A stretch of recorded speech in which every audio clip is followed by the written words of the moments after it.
It's Gomez and Company as we welcome in our pal Joe Convertino Jr. from CH Insurance for our Cup of Joe. Hey, Joe, how you doing?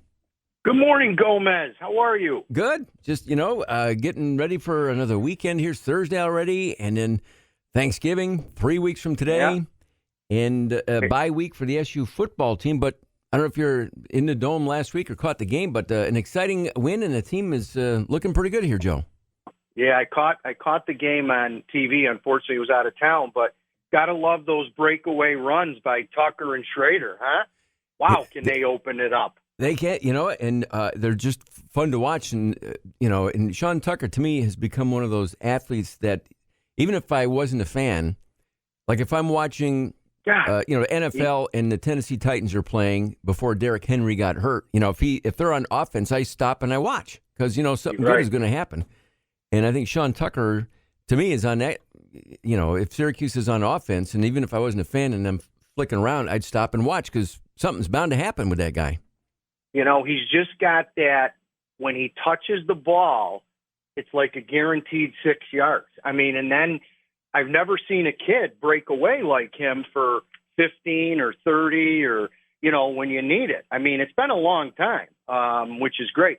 Now, Gomez, I know you talk to Coach Babers a lot. What will he break the records? I know he has six straight 100 yards. It might be 7 now, I think. Is it 7? Yeah, it might have been. Maybe Rutgers might have been the game where he didn't have the 100. But I think whatever it is, he's in record territory. And he's only 100 and some odd yards from breaking the all-time single-season record, and there's still 3 games left.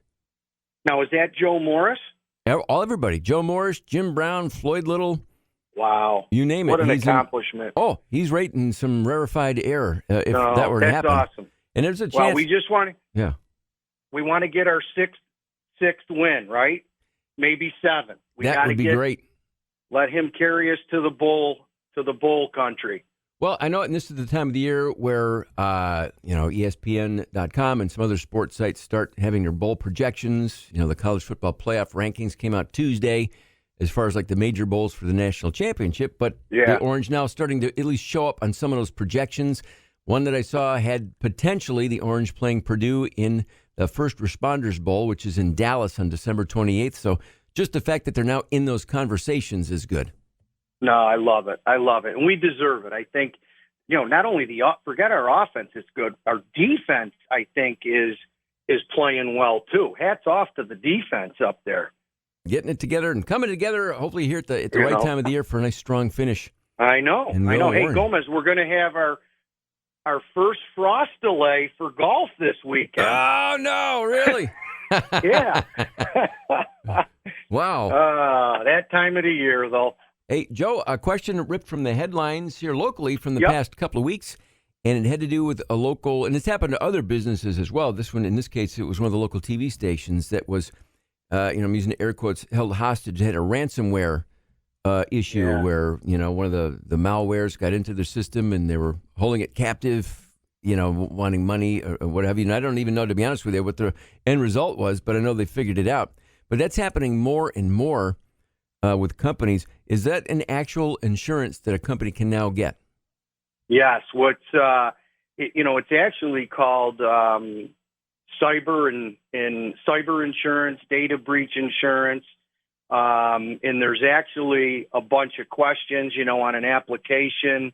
Ransomware, Gomez, is, holding a company technically hostage through your system and say, you need to release $50,000 or we're freezing your system, or, you cannot do business until we get what we need. And what happened is I think the local station's part of a larger network across the country. The larger network got hit and it went to the smaller station. And if you remember, the station was on, but the anchors came on at 6 and 7, and it was distorted.